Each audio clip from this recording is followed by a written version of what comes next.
అందరికి happy new year అని చెప్తే అందరు నీరసంగా చెప్తారు హ్యాపీ న్యూ ఇయర్. టీలు తాగలున్నారు హ్యాపీ న్యూ ఇయర్. ఓకే, నాకు ఇష్టమైన ఈ మధ్య కాలంలో 2 రోజుల నుంచి నేను వాక్యం ధ్యానిస్తున్నప్పుడు నాకు ఒక మాట బాగా నచ్చింది. నేనైతే ఎక్కువ 15 నిమిషాల్లో నేను వృధా చేయాలనుకోవట్లేదు. 1-2 మాటలు చూపించి ఒక పాట ద్వారా ఈరోజు మీకు నేను హ్యాపీ న్యూ ఇయర్ చెప్దాం అనుకుంటున్నాను. ఓకే, నాకు ఇచ్చిన 15 నిమిషాలు నావి కాబట్టి నేను మిమ్మల్ని ఆ పాట ఎలాంటిదంటే, ఈ న్యూ ఇయర్ అందరూ విన్నాం.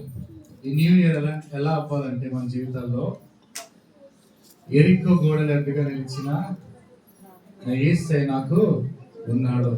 అపవాది గర్జించు సింహం వలె వచ్చిన దాని కోరలు పీకి విసిరేయగల దేవుడు నా పక్షాన ఉన్నాడు. చూడండి, చాలా సార్లు ఇందా నుంచి ఒక మాట చెప్తున్నాను, నూతనంగా ఈ సంవత్సరం మీకు ఉండబోతుంది అని చెప్పాను. కానీ వచ్చే ఇబ్బందులు రాక తప్పవు, వచ్చే శోధనలు రాక తప్పవు, కట్టాల్సిన EMI డేట్ స్కిప్ అవ్వక తప్పదు, పడాల్సిన శాలరీ ఆలస్యంగా పడక తప్పదు, రావాల్సిన రోగం ఇంటికి రాకుండా ఆగదు, నవ్వాల్సిన నవ్వు మనం నవ్వకుండా ఉండవు. హల్లెలూయా. సో ఏ ఇబ్బంది అయినా సరే రాకుండా అయితే ఆగదు. అయితే నేను మొన్న ధ్యానిస్తున్నప్పుడు నాకు ఒక స్త్రీని దేవుడు చూపించెప్తున్నాడు. ఆవిడనంట ఇంకొక స్త్రీ తన భర్తకి 2 భార్యలు. అయితే ఒక భార్యకి పిల్లలు ఉన్నారు, ఒక భార్యకి పిల్లలు లేరు. అయితే ఈ స్త్రీని చాలా విసిగిస్తుందంట. నువ్వు కొట్టరా అమ్మ నాయన పొద్దున్న లేచి సాయంత్రం వరకు విసిగిస్తుందంట. తిను తట్టుకుంది. అయితే తిను మందిరానికి వెళ్ళాల్సిన సమయం కూడా ఇప్పుడు ఈవిడ ఎలా హేళన చేస్తుందంట. నీ దేవుడు కార్యం చేయలేడా? నీ దేవుడు అద్భుత కార్యాలు చేయలేడా? ఓ పెద్ద వేసుకుంటూ వెళ్ళిపోతావు కదా, ఉపవాసాలు ప్రార్థన చేస్తావు కదా, మోకాళ్ళ మీద గంటలు ఉంటావు కదా, నీ దేవుడు కార్యం చేయలేడా? ఇందుకేనా నువ్వు ఆరాధిస్తున్నావు నీ దేవుని అన్నప్పుడు ఆ స్త్రీకి కోపం వచ్చిందంట. అయితే కోపం వచ్చి నోరు పారేసుకోలేదు, కానీ ఇదే కోపాన్ని దేవుని మందిరానికి తీసుకెళ్లి మోకాళ్ళు వేసి చెప్తుంది, నిన్ను ఇంత మాట అంటుంది ఆవిడ. నన్ను అనింది పర్లే, నిన్ను అంటుంది. దయచేసి నీ గొప్పతనం ఏంటో నేను ఆవిడకి చూపించాలి, నువ్వు ఎంత గొప్పడో నేను చూపించాలి. కాబట్టి ఈ ఒక్కసారికి ఈ కార్యం నాకు చేయవా? ఆ స్త్రీ ఎవరు తెలుసండి? చెప్పగలరు? హల్లెలూయా. ఈ మాట నేను చదువుతున్నప్పుడు నాకు అనిపించింది, అమ్మా నాయన ఈ మాట తెలియక కోపం వచ్చినప్పుడల్లా ఎన్ని మాటలు అనేసి ఉంటామో, మనం ఎన్ని మాటలు విసిరేసి ఉంటామో, ఎదుటివాడు నేను అనకూడని మాటలు అన్నప్పుడు ఎన్ని మాటలు విసిరేసి ఉంటామో మనం. కానీ ఈ మాట నేను తీసుకున్నాను అంటే చూడండి, సోమవారం నుంచి ఆదివారం ఉదయం చర్చికి వెళ్ళే ముందు వరకు ఇష్టం వచ్చిన మాటలు అంటున్నా పడిందంట. మీకు అర్థం అవడానికి చెప్తున్నా. కానీ ఆదివారము సంఘానికి వెళ్ళాల్సిన సమయంలో దానికి మించిన మాటలు అంటుందంట. అంటే ఎవరైతే కార్యము చేయాలని ఈవిడ చూస్తుందో, అన్న గారు చూస్తున్నారో, ఆ దేవుణ్ణి కూడా తక్కువ చేసి మాట్లాడు. అదే మనమైతే కార్యం జరగకపోతే, అవును కదా, నిజమే కదా, కార్యం జరగట్లేదు కదా, బహుశా దేవుడు నా పైన కోపంగా ఉన్నాడేమో, లేకపోతే నా కాలికి నేను కొత్తగా ఏమైనా నల్లది కట్టాలేమో, నా చేతికి ఇంకొక నల్లది ఏమైనా కట్టుకోలేమో, నా ముక్కు మీద కొత్తగా ఏదైనా రావాలేమో, నేను ఎక్కడికన్నా వెళ్ళాలేమో, కూరలో పులిహోరలు వేయాల్సిన నిమ్మకాయలు నా ఇంటికి ముందు కట్టాలేమో కదా. ఇవన్నీ మనం అనుకుంటాం. ఎందుకంటే ఎదుటివాడు నిన్ను బలహీనపరిచినప్పుడు నీ దేవుని బలాన్ని మర్చిపోతుంటావు. కానీ నాకు అనిపించిందంటే, హన్నా చెప్పండి, పెళ్ళైన వారు ఎంతమంది గర్భఫలం లేకుండా బాధపడుతున్న వాళ్ళకి సడన్ గా మార్నింగ్ టెస్ట్ అయిన తర్వాత నీ గర్భం తెరవబడింది, కంగ్రాచులేషన్స్ ప్రెగ్నెంట్ అని చెప్పగానే ఎంత సంతోషం అనిపిస్తుందా? 100% అనిపిస్తుంది. నా పాప కంటే నా బాబు పుట్టినప్పుడు నేను అంటే వాడి కడుపులో ఉన్నప్పుడు నేను నా భార్య సెకండ్ ప్రెగ్నెన్సీ కోసం కదా, మేము ప్రతాక టెస్ట్ చేసుకుంటూ ఉండేవాళ్ళం. నెగటివ్. ఇక్కడే ఈ ఇంట్లోనే ఒకరోజు టెస్ట్ చేసుకుని బయటకు వచ్చినప్పుడు తను సైలెంట్గా చెప్పింది, నేను ప్రెగ్నెంట్. నేను చాలా సంతోషపడ్డాను. అయితే ఈ మాట ఎందుకు చెప్తున్నానంటే, ఈ హన్న గురించి నేను చదువుతున్నప్పుడు వాడు అంటుందంట, తనతో పాటు ఏమంటారు, తనతో ఇంకొక స్త్రీ అంటుందంట, నాకు చూసావా ఇద్దరు బిడ్డలు ఉన్నారు, నీ దేవుడికి ప్రార్థన చేయకపోయినా నాకు బిడ్డలు పుట్టారు. నువ్వు దేవుడా అని పరిగెడుతున్నావు, ఎంతసేపు దేవుని మందిరంలో గడుపుతావు, ఎప్పుడు చూసిన ఉపవాసాలు ఉంటావు, అరే నీ గర్భం మాత్రం తెరవబడలేదే. అయితే హన్న నేను చదువుతున్నప్పుడు నాకు దేవుడు నాకు చూపించాడు. హన్న మోకాళ్ళు వేసి, ఇలా మోకాళ్ళు వేస్తా అని చెప్తుందంట, అయ్యా నా కోసం కాదు కానీ, నన్ను బట్టి కాదు కానీ, నీ నామము కనపరచు. ఒక్కసారి తన నోరు ముయ్యబడాలి. నువ్వు గొప్పవాడివే, నేను ఈ బలాన్ని పరీక్షించట్లా, నువ్వు గొప్పవాడివే, కానీ ఒక్కసారి నీ కార్యం చేసి చూపించవా. దాని తర్వాత చదవండి 1 సమూయేలు 2వ గ్రంథంలో హన్న అంట విజ్ఞాపన ప్రార్థన చేస్తూ మొత్తం 2వ అధ్యాయం మొత్తం రాసింది. ఆవిడ మొత్తం రాసేసింది. అది మీకు మాట చూపిస్తాను చూడండి, అది ఎంత నాకు చాలా బలాన్ని ఇస్తుంది ఆ మాట. చూడండి 2వ అధ్యాయము చూడండి. మరియు హన్న విజ్ఞాపన చేసి ఇలాగ, నేను నా హృదయం యెహోవా యందు, హల్లెలూయా, యెహోవా యందు నాకు మహా బలము కలిగెను. దాని కింద చూడండి 5వ వచనం, తృప్తిగా భుజించిన వారు అన్నము కావాలని కూలికి పోదురు, ఆకలి కోరిన వారు ఆకలి తీరా తిందురు. ఈ మాట చూడండి, గొడ్రాలు 7 పిల్లలను కనను, అనేకమైన పిల్లలు కన్నిది. హల్లెలూయా. ఇప్పుడు హన్న అంట గొడ్రాలు. మీకు తెలుసా, సమూయేలు పుట్టిన తర్వాత ఇంకా హన్న పిల్లలు ఉన్నాయి. అమ్మ ఎవరైతే హన్నాని తెచ్చారో ఇప్పుడు సంతోషంగా వాళ్ళంట లోపల, ఏంటి వీడికి ఎలా పుట్టేస్తున్నారు పిల్లలు.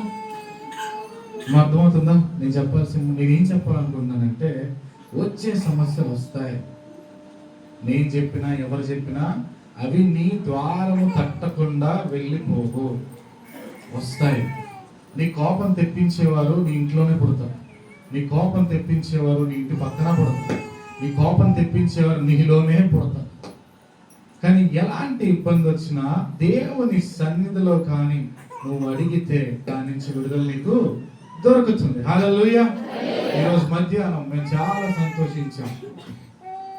ఎంత సంతోషించానంటే, మేము నలుగురం కలిసి, చాలా మందికి ఇన్ఫర్మేషన్ పాస్ చేయలేదు, యాక్చువల్లీ వ్యక్తిగత ప్రార్థనలో గడుపుతారని మేము కొంతమందికి మాత్రమే ఇన్ఫర్మేషన్ లాస్ట్ మూమెంట్లో దేవుడు నాకు ఇచ్చిన ప్రేరేపణ బట్టి నేను ఇన్ఫర్మేషన్ పాస్ చేశాను, గ్రూప్లో కూడా పెట్టడం జరిగింది. నేను చాలా మందిని ఎక్స్పెక్ట్ చేశాను, కానీ నలుగురు మాత్రమే వచ్చారు. నేను ఇక్కడి నుంచి ప్రార్థన చేస్తున్నాను, చుట్టూ తిరుగుతున్నాను, దేవుడిని నడిపిస్తున్నాను, లోపలికి బయటికి నేను గొంతు చించుకుని ఆయన స్థితులు చెప్తున్నప్పుడు ఆయన చెప్తున్నాడు, నువ్వు 10 మంది కోసం చూస్తున్నావు, కానీ నేను నీ ముందు పంపించిన ఆ 2 ఎలా ప్రార్థన చేస్తున్నారు. వారి హృదయంలో ఉన్న ప్రతి వేదన వారు నా సన్నిధిలో పెడతాను. నేను రాని వారిని తప్పుగా పట్టట్లేదు, అది దేవుడు నడిపించుకుంటాను. కానీ వచ్చిన వాళ్ళు, నేను నా భార్యను తీసేస్తే 2 వచ్చారు, వాళ్ళు ఆ 2 గంటలు దేవుని సన్నిధిలో ఏడ్చుకుంటూ ప్రార్థన చేస్తుంటే నాకు అనిపించింది, ప్రభువా ఈ నూతన సంవత్సరంలో ఈ 2 ఆత్మలకి హృదయంలో ఉన్న ప్రతి భారాన్ని నువ్వు తీసేసావు. హల్లెలూయా. రాని వారి గురించి మేము చాలా ప్రార్థన చేసాం, ఎందుకంటే నెక్స్ట్ టైం ఈ మందిరం అంతా ఆ 2 to 5 o'clock ప్రేయర్స్ పెట్టినప్పుడు నిండిపోలేని ప్రార్థన చేసాం, కన్నీటితో ప్రార్థన చేసాం. కాబట్టి ప్రియ సంగమా, నిన్ను కోపం తెప్పించేవారు ఉంటారు, నీ కోపం తెప్పించేవారు ఉంటారు. నా 10 నిమిషాలు అయిపోయింది, 5 నిమిషాలు మిమ్మల్ని నడిపిస్తాను. చిన్న పాట, ఆ పాటతో ఈరోజు మీకు ధైర్యం వచ్చింది. ఈ మేజర్ ఈ పాట యాక్చువల్లీ నేను సొంతగా ఒక సాంగ్ రాసుకున్నాను, కానీ ఆ సాంగ్ మేము రిలీజ్ చేయలేకపోయాం, ఎందుకంటే దేవుడు మాకు ఈ మందిరంలో ఆ సాంగ్ రిలీజ్ చూపిస్తున్నారు. అయితే ఇది పాస్టర్ వినోద్ కుమార్ గారు ఆయన రాసిన పాట. దీంట్లో మేము వారికి సపోర్ట్ సింగర్స్ గా మేము పాడాం. ఈ పాట చాలా బాగుంటది. నాకు తెలిసి మీరు చాలా మంది వినే ఉంటారు. చూడండి, కోపం తెప్పించేవారు ఉంటారు, అపవాదేవాడు. కానీ కోపడకుండా ఈ కోపాన్ని హృదయంలో పెట్టుకొని దేవుని మందిరానికి వచ్చి ప్రార్థన చేయాలి. అయ్యా, నిన్ను వారు తిడుతున్నారు కాబట్టి ఒక కార్యం చేసి చూపించు కదా. రెడీ? ఎన్ని శ్రమలైనా భయము లేదుగా, నాకు జయమిచ్చే యేసుండగా. ఎంత కష్టమైన దిగులు లేదుగా, నాకు యేసయ్యే తోడుండగా. ఎన్ని శ్రమలైనా భయము లేదుగా, నాకు జయమిచ్చే. చప్పట్లు కొడదాం అందరము. ఎంత కష్టమైన దిగులు లేదుగా, నా యేసయ్యే తోడుండగా. నా యేసయ్యే మంచివాడుగా, నా యేసయ్యే గొప్పవాడుగా. నా యేసయ్యే మంచివాడుగా, నా యేసయ్యే గొప్ప. చూద్దామా? నా యేసయ్యే, నా యేసయ్యే మంచివాడుగా, నా యేసయ్యే గొప్పవాడుగా. నా యేసయ్యే మంచివాడుగా, నా యేసయ్యే గొప్పవాడుగా. ఎరికో గోడలే అడ్డుగా నిలిచిన, గోడలే అడ్డుగా నిలిచిన, ఎరికో గోడలే అడ్డుగా నిలిచిన, ఎరికో మీరు చెప్తారా? ఎరికో గోడలే అడ్డుగా నిలిచిన, అందరూ బిగ్గరగా. ఎరికో గోడలే అడ్డుగా నిలిచిన, ఆఖరిసారి బిగ్గరగా. ఎరికో గోడలే అడ్డుగా నిలిచిన, మీరు పాడాలి. ఎరికో గోడలే అడ్డుగా నిలిచిన, ఆ గోడలను కూల్చివేయు యేసయ్యే ఉన్నాడు. ఆమేన్. ఆ గోడలను కూల్చివేయు యేసయ్యే ఉన్నాడు. యేసయ్యే ఉన్నాడు. యేసయ్యే మంచివాడుగా, నా యేసయ్యే గొప్పవాడు. ఆమేన్, ఆమేన్, ఆమేన్. యేసయ్యే మంచివాడుగా, నా యేసయ్యే గొప్పవాడు. ఇందుకోసమే ఆత్మీయ నామలో అలజడులే పుట్టిన, నామలో అలజడులే పుట్టిన, ఆత్మీయ నామలో అలజడులే పుట్టిన. ఎదురుబొమ్మలందరూ పాడాలి. ఆత్మీయ నామలో అలజడులే పుట్టిన. మీ జీవితాల్లో ఇబ్బందులు లేవా? ఆత్మీయ నామలో అలజడులే పుట్టిన, తన ఆత్మతో నడిపే దేవుడు నాకున్నాడు. ఆమేన్. తన ఆత్మతో మీరు పాడరా? దేవుడు నాకున్నాడు. ఆఖరిసారి. తన ఆత్మతో నడిపే దేవుడు నాకున్నాడు. తన ఆత్మతో నడిపే దేవుడు నాకున్నాడు. యేసయ్యే మంచివాడుగా, నా యేసయ్యే గొప్పవాడు. ఆమేన్. యేసయ్యే మంచివాడుగా, నా యేసయ్యే గొప్పవాడుగా. యేసయ్యే మంచివాడుగా, నా యేసయ్యే గొప్పవాడుగా. యేసయ్యే మంచివాడుగా, నా యేసయ్యే గొప్పవాడుగా. హల్లెలూయా, హల్లెలూయా. ఈ నూతన సంవత్సరం మీ జీవితంలో నూతనంగా యేసయ్య వల్ల తిరిగి పుట్టును గాక. ఆమేన్, ఆమేన్.